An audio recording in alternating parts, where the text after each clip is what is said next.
In this video, we're going to look at an example of calculating a triple integral via an iterated integral.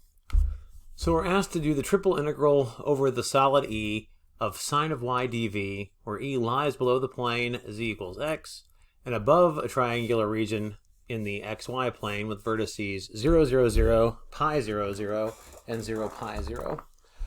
So here's what the region will look like in the xy plane, and we've got the plane z equals x above this particular region in the xy plane. So we notice that our z's go from 0 to x because we know we're lying below the plane and above the xy plane. So we know that the z's are going to go from 0 to x.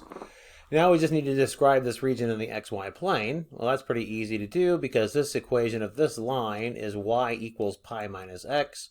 So your y's go from 0 to pi minus x, and your x's go from 0 to pi.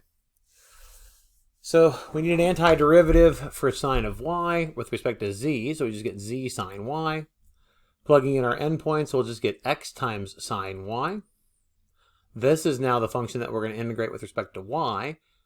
Antiderivative for sine of y is a negative cosine of y. We're going to plug in our endpoints again here. We're going to get x is going to be in here times cosine of 0 for when we do the second piece. So that's where the x is coming from. I reordered this. Basically, we could take this negative and flip your order of integration, or your limits of integration here. Put in 0 for y, we'll get a 1 for cosine of y. So that's where that x is coming from. And then the other piece, we're going to get cosine of pi minus x. We can use a trig identity to help us rewrite cosine of pi minus x. So cosine of pi minus x is just the opposite of cosine, so it'll flip this sign to the negative.